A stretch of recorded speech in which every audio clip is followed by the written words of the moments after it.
The Living Zen-podcast is a gift from the members and associates of the Victoria Zen Centre to you. If you enjoy it, please be sure to let your friends know about Living Zen.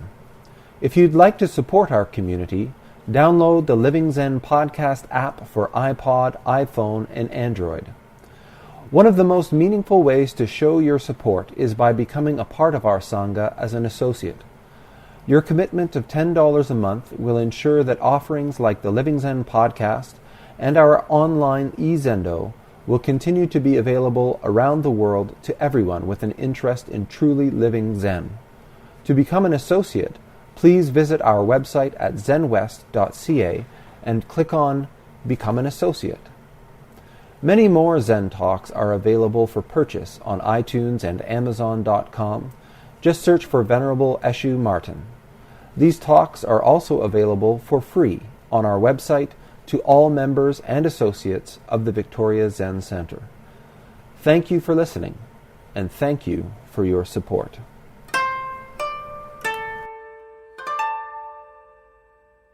have a question. Yeah. Is it when you were talking today about the good sides of people or the bad, like negative, positive things, Mm-hmm. Is it indulgent to focus too much on those things? Or, how do you deal with that? I think it's just like anything else. Like in practice, the model we have in Zen, there's sort of these intensive periods of practice that we do called sesshin.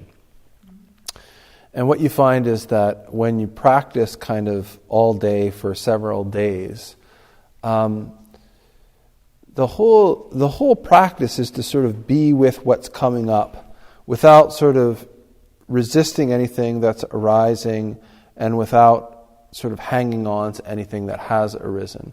And what you find is that all kinds of stuff arises and it all passes, right? And the challenges or the struggles that we have are when we do sort of like hang on to it. So it's like, you're sitting and all of a sudden you hear the birds singing.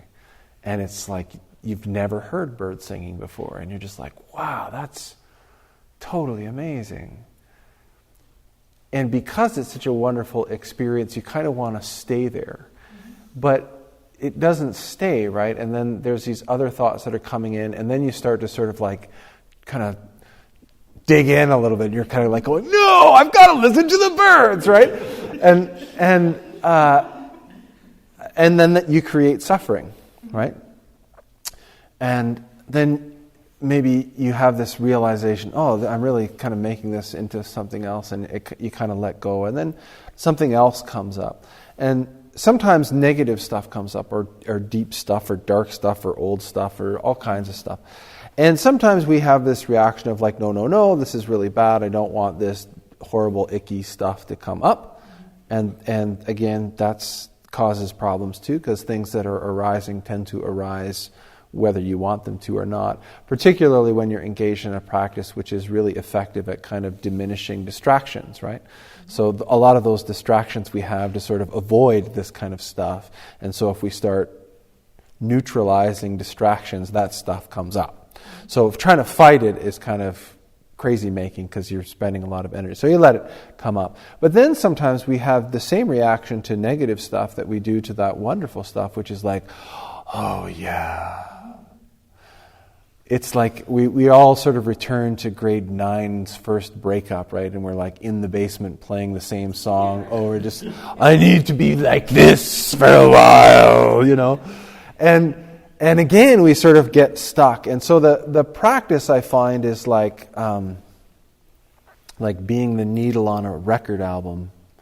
Most people will remember those. And it's like the activity of your life is like that groove. I mean, it can seem sort of cyclical, but you're never in the same place, right? And so the practice is just, as things come up, to recognize them, to be with them, to fully experience them wholeheartedly, and then to allow them to pass, and the next thing comes up. And I mean, this is why people, I think, look at meditation, like you go and sit for a week and look at the floor. Isn't that like incredibly boring? And I'm like, no, it's like a rock and roll show. I mean, if you could be in here, you'd know it's not boring, because there's this constant sort of flow, ebb and flow of thoughts and emotions and things that come up. And a lot of people say, well, isn't meditation about sort of like getting rid of all that stuff? But it's not at all. The thoughts and emotions, the things that we experience in our life aren't the problem. The problem is that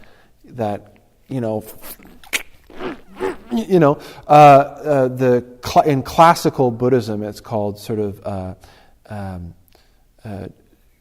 desire and aversion, or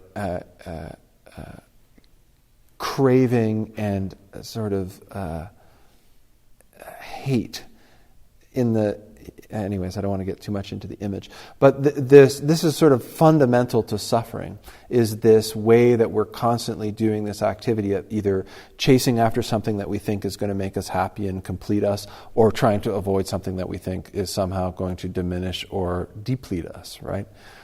And so when we look at how we even experience our mental state, that is constant, that the thought coming up is either unacceptable and we need to avoid it, or the thought that we have is so good that we need to sort of keep it, or the thought that we have is so terrible that we need to have it, or that we don't deserve happiness and so we need to avoid it. But there's always this kind of like push and pull going on, and what we're practicing in sitting is deeply being present and accepting what is arising, being okay with its arising, being okay with its passing.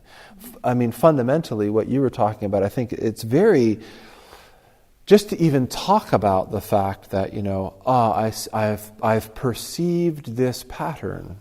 My parents have died, and now my children are becoming adults.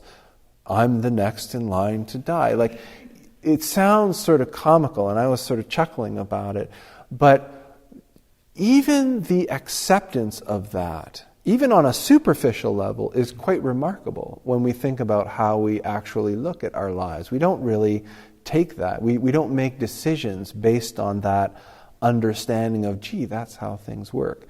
And it's, again, this sort of, it's an idea that's not particularly comfortable, and we'd like to kind of avoid if at all possible. But our life changes when we sort of open up the doors to those kinds of realizations. The decision on how I'm going to live today is different if I absolutely deny that I'm going to die than it is if I say, of course, this life is finite. How am I going to spend this moment? So the practice that we're engaged in of just sort of being present and allowing things to arise and fall naturally is really of utmost importance. So to answer your question, is it a bad thing? I think that the challenge is so your question was, is it a bad thing to kind of dwell in negative stuff? I think both. You know what I mean? I think it was that, sometimes I feel the real dark part of myself, and then sometimes I feel the really, really bright, positive sort of parts of myself, or the way that life is sort of throwing things at me, you know what I mean? Mm-hmm. So, I don't know, you know what I mean? I think that it's very challenging, and but it's good. Well, I think one of the real benefits of practice is that you see the transience of the emotions, basically. Because I think one of the real difficulties that comes up when things are difficult, or when things are really great, is that we're always looking for them to sort of stick around, right? And when things are terrible, we think, oh God, this is the end of everything, and it's never going to get better than this. But if you've actually spent time sort of looking at this activity and experiencing it within your own life, you have this experience of going, actually, I've never come across anything in my life that's actually been forever, And so when something comes up, even if it seems totally horrible, you kind of go, it doesn't sort of make it not bad, but you go, actually, it passes. There is another. The activity continues. The sort of adage, "This too shall pass." I mean, really, when you can deeply experience it, it gives you the strength to persevere through some pretty difficult experiences. I think that's what I was wondering was like, how much to focus on those things, or do you sort of truly, really feel those things, or do you? And then I think another part of my brain was going, or do you just sweep them under the rug? You know what I mean? I think that's initially what I was thinking, and I think I think it's really important to experience them, and that's why I put such an emphasis on community. And part of the reason why I was talking about what I was talking about tonight. A lot of people ask questions about the Zen Center. You have this sort of structure, Eshe, where, sure, I can come to Tuesdays and it's all free and fun and all that, and anyone can come as you are. And then you've got like the rest of the stuff in the Zen Center is actually kind of, you've got to do a course and you've got to, have a practice assessment and blah, blah, blah. Why, right? And the reason is that every person in the Zen Center has sort of difficult stuff to address, right? And the environment of practice and the community, we have to develop this strength and structure and a fundamental underpinning of trust and safety. And when you've got that, what happens is when you walk into it, people talk about it even on the Tuesday, that's created by such strong sort of members, basically, that there is this sort of sense of like, wow, and this circle gets quite emotional some nights because there is this underpinning of safety.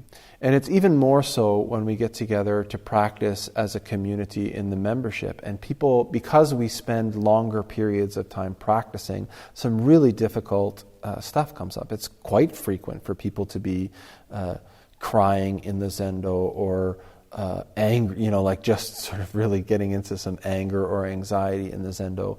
And so the reason that I kind of separate it is so that we're not having sort of a tourist flow through that environment. And so it's not so much, the important thing is, to study the self. And to study the self, if we're going to study anything, it's best to do it in a kind of stable environment where we have the apparatus and resources to really do a good job of it, so that we can collect sort of useful data that we can sort of see what we're doing in our lives. And so that environment that we have of trust and stability and safety is really important, because it's so crucial to allow ourselves to open up and to feel those things, to allow them to come in. Not to sort of dwell on them, and you really don't need to dig for them. I find that one of the things that the stable environment is just so powerfully diminishes distraction, that those things, anything that you've got sort of down deep, it actually requires a significant amount of energy and distraction to sort of keep those things down. And so just the environment and the practice itself is incredibly effective at just allowing those things to dissipate. You don't need to dig. That stuff sort of pops up of its own accord. Yeah. There's a koan where one of the comments is the teacher stops up the mouths of the monks and the demon eyeballs squirt forth from their skin. It's very graphic, but I swear once you've practiced for a while, you go, yeah, that's very much what it's like. This sort of practice of entering into this very still and stable, quiet environment, and it's just, it's a very great image, I think, of how it feels. You just go, where did that come from? Sometimes you're like, oh, really? So, yeah.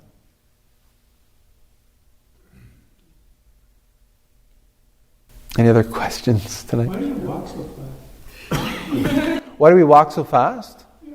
When you're doing your walking meditation, to my mind, that's a heck of a lot faster than I walk when I'm trying to put things out of my mind? Well, there's different times where we walk at different speeds. Fundamentally, in this, Fast. Was it, or not particularly. Actually, this is sort of pretty low, moderate. that's low moderate? Yeah, because there's two ways of putting thoughts out of your mind. Like, Just because I'm 80, she thinks I really walk very fast. I'm not bothering those steps. well, there's two ways that we can put thoughts out of our mind. One is through sort of effort of concentration, doing things really slowly, right? And the other is by without hesitation. So the metaphor or the example that I often give is like when you have an emergency where, you see it like a door swinging at someone you care about, or if you're on the bus and there's somebody in front of you and the bus takes a corner and they start going over. There's no thought, there's no distraction, the hand goes out and you respond. And so what we're doing in the walking meditation is sort of going for that second sort of model of moving without getting distracted. Because what happens is when we're walking that quickly, when we're walking slowly, it gives you enough time to actually think and stay in step, to think and do all of the things that are required in the walking meditation. When we're doing things quickly, we do it as well in chanting in this form. We actually chant a little bit quicker. It doesn't allow room for a gap. And that's why we do it a little bit quicker. We find that you're walking in step with the person in front of you. You have to be sort of present with what's going on. Then you think about sort of the snack you're going to have after Zen, and you look down at your feet and you're out of step. So the demand of sort of keeping up, keeping the gap closed, not cutting the corners, keeping your hands, it doesn't allow room for extra thought.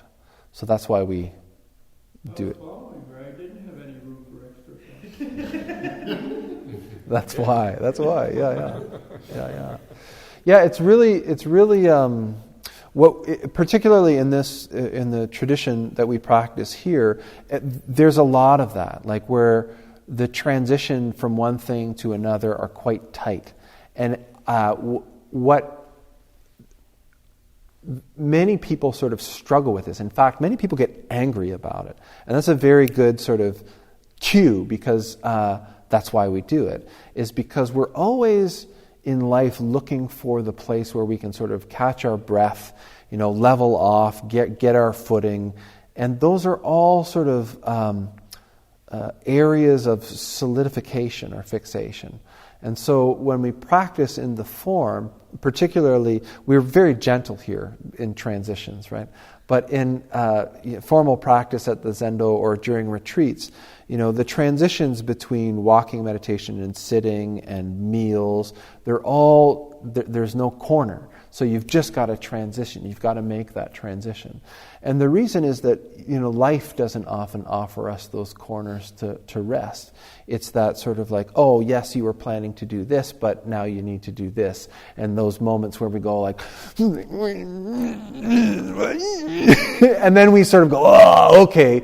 And so what we're doing in practice is just watching what happens in life when we just say okay to what's happened in the moment. What happens if we just go, okay, all that groaning doesn't actually change what's required of us in the next moment. It just sort of delays it.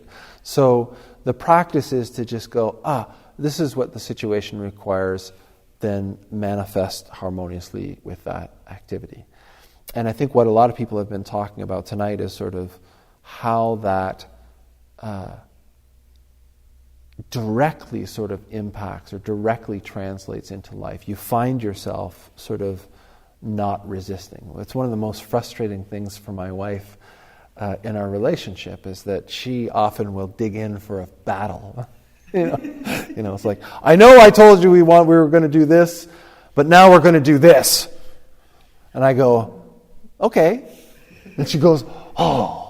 So it's a wonderful. I just find it's a wonderful practice. Not always. I can't say that it's always like that, but or sometimes I will resist and then sort of get a step into it and go, oh, why am I resisting that? Okay, and then she's really mad because the first blows have gone. So yeah, so that's why. I mean, the reason that we do it is because it's directly applicable to the rest of your life. Life isn't slow. It doesn't sort of wait for you to be ready or offer you enough time and space to sort of feel comfortable. Being a pilot, yeah. things happen quick. Yeah. That's not a problem. Yeah. But another question I had is the symbols of office or something. I don't know what they are. We've got a white thing. I know you're the abbot. You don't appear to be dressed differently than. Are you two equivalent in this center? I mean, what's the? Well, you picked out 90% of it by yourself without any explanation whatsoever. Yeah. They're both novice monks, so their attire is the same. We don't really. There's no difference in male, female, attire-wise. Yeah. This is because I'm the abbot. I get some color. Privilege. He's white. White is a traditional color of lay people. So we have basically 2 streams, 3 technically, in the Zen Center. One is the path of becoming a monk. That's what Doshu and Soshin are on. The next one is the path of eldership, which is sort of... I think it's kind of the hardest one because it's sort of, you take responsibility for some of the practice activities within the Zen Center, but you also have a focus of career and family and things outside the Zen Center. So it's kind of, I don't know, ministerial or something. I don't know what to compare it to. It's both, which is what the real hard thing is. And then there is the path of householder, which is white, which is... your primary focus is on, being a good husband, father, employee, entrepreneur, taking the benefits of practice into the external aspects of your life. He's even got a gold sash, which means he's been a householder for a few years. So. And so you do, is there some course that you follow or some practice, some part of the practice that you have to do to get yourself the white? Yeah. No, if you're really interested, on our website under About Us and then Governance, there's a thing called the Religious Authorization Policy and Procedure. And that has like a chart on it, and it says, this is what you need to do for all this kind of stuff. And it's basically different areas of commitment, basically. We have a kind of a commitment model, for becoming a householder. The basis of it is jukai, which is the receiving of the sila. So the 5 sila, You know the 5 sila? Okay. What time is it, Doshu? Yeah. But basically, none of this is required. We have members who have been members for more than 10 years that don't participate or, partake of any of this stuff. It's not required. It's totally optional. And it's all sort of just based on how you're feeling about practice, how much you want to engage in various aspects of the Zen Center's operation, whether that's, ringing bells or whether that's participating on the board or... we have, financial oversight committees and ethical committees, and we have community support committees and events. You have no idea. You get crazy. 3 people in a room. There's got to be some organization. Well, that's it, and it's I'm talking about all this, the importance of stability and safety and trust and all those things, and that's how it doesn't just happen. unfortunately. So yeah, that's how it is.